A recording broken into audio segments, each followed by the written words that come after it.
but about 2%, between about 30 and 50 students, are not yet ready to attend a regular mainstream school. They have come from backgrounds where their experiences have caused their behaviour to make them not suitable at that point to be put into mainstream education. This is a point of contention, Bruce, is I understand that the Waimakoia site was for children with what sort of difficulties and of what age? The Waimakoia site was a residential facility for primary age students. Yeah. Where did they go to school? Where did they go to school, those kids? There was a residential and educational facility on site. Okay. And how old were the kids? Years primary age, years 1 to 8. Okay. And what sort of issues did they have that made them need to go to that special school? Under 10 years old, are they? Years 1 to 8. What was the nature of the special needs? Years 1 to 8 means from the beginning of primary school to the end of intermediate school. I understand that, but what special problems did they have that you were addressing by having a special school? I mean, it's my understanding in terms of the Waimakoia, I mean, that's how long is a piece of string question, but the genesis or the core issue for those children is by the virtue of their upbringing and their and the experiences that they've had that would manifest in some sort of behaviour. So there was a behaviour element to that they weren't fully equipped to do well in a mainstream setting.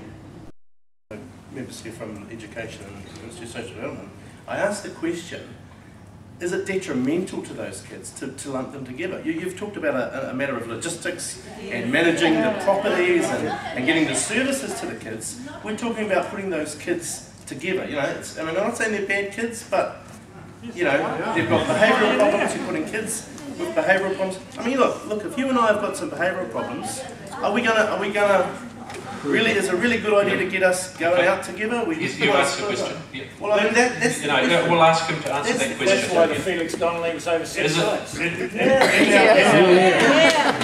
our view, by having them together in a purpose-built facility with specialist quality staff, that is the best place to meet their needs. Yeah, but he's asking the question, is it a good idea to put them all together, yes or no? I've just said it, that's the best place to meet their needs. Okay, Steve. No, I'm sorry. Bruce. Okay, Bruce, I've been a concerned resident of Pakuranga for many years, and so has my family. I'm just a little bit concerned that you've said that it's a good idea to lump all these kids together and we can argue with you one way or the other.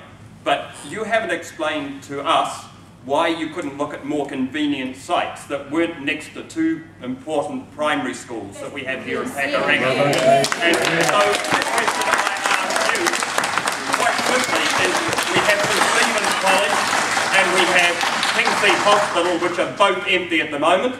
They'd be a lot easier for these kids to travel to because the traffic coming out this way is ridiculous.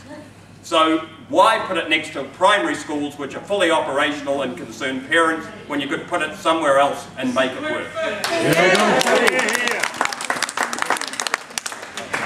thought I'd outline the reasons why we chose the site. There were 3 simple reasons, and I don't particularly want to go over those again. Money. We did look at any other sites that the ministry owned. None of them were anywhere near as suitable. Had we gone beyond that to some other site that the ministry didn't know, there would have been a cost implication that we had to be in mind as well.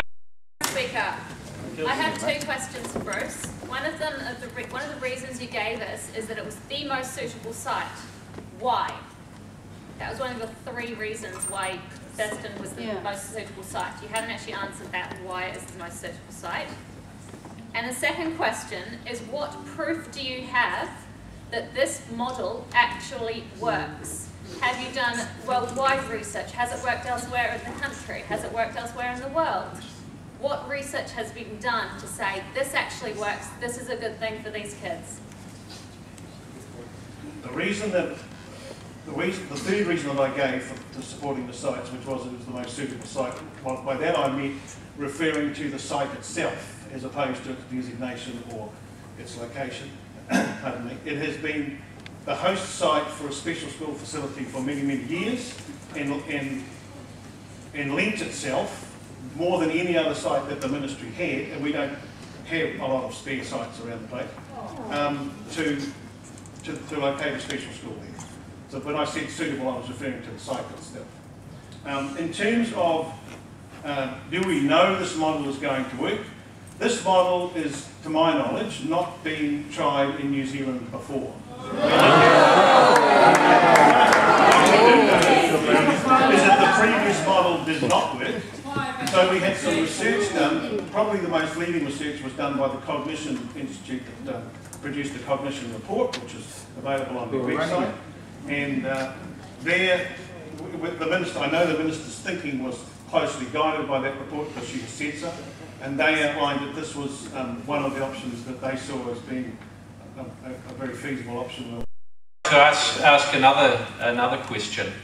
Now, if I wanted to open a panel beating shop, and I've only got one property, it's up in Howick, and that's the only property I own, so that's the only property I can choose to put my panel beating shop on.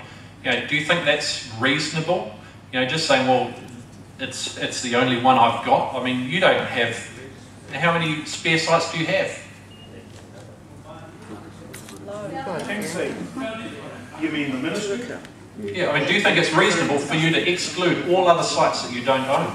We looked at several sites that neither the ministry owned or could own before we decided that this was the most suitable one. Having said that, there are a number of criteria that come into this because there's a process that we have to go through. Cost was one of the criteria, but it was not the only one. And was one of the criteria that you didn't have a hope of going through a designation process on any property that you would purchase within the time frame that you wanted to complete it? Yes. As I said in my talk earlier, one of the attractions of the site is that it already carries a special school designation, which would enable us to deliver the project by February 2012.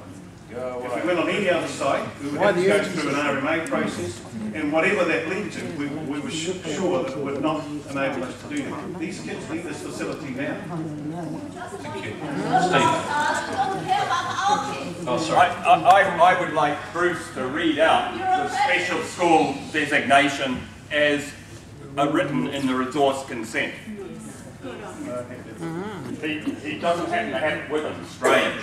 Yeah. So, okay. Can we just tone it down a little bit? John? Thank you, Chairman. Obviously, all the concerns... Microphone. Thank you. It's very apparent that all the concerns, or the majority of the concerns, centre around community safety. I'd just like to ask Mr. Aiden, what concrete assurances or demonstrable measures can the Ministry give to the meeting here tonight that school children from adjoining schools, local residents and the wider community will be just as safe as if Thurston College was not built in the first place?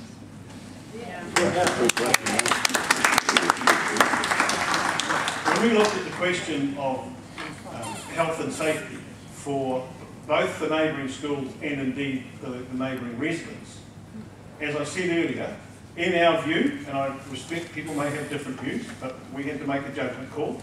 In our view, having a facility in a purpose-built building, one building, having the students being brought in and taken out each day, and only present for the school hours, not for residential facilities or for evenings or for weekends, did not present any more of a risk than the previous Waimakuia Special School did. Do any of these children who are going to Thurston College have a criminal background? Child Youth Court. So what we have done is given an undertaking that there's no youth justice people using, young people using Thurston College. Okay. And I think the other thing to understand is this is not a static group, it's a transition point. So the people are changing.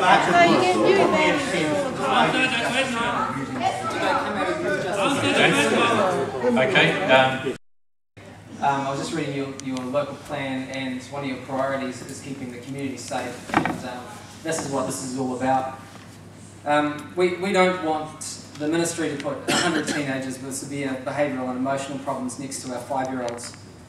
The Ministry has stated this school will pose no greater risk than any other school. They've just changed that to Waimakuia tonight. And this statement cannot be substantiated because the Ministry has not performed a risk assessment with local schools and residents, and the schools developers have admitted we've never done this before. Never before have up to 100 teenagers in SIFS care with severe behavioural and emotional problems been schooled together on one site. The Ministry of Education has not listened to the concerns of the principals in the 3 schools located nearby.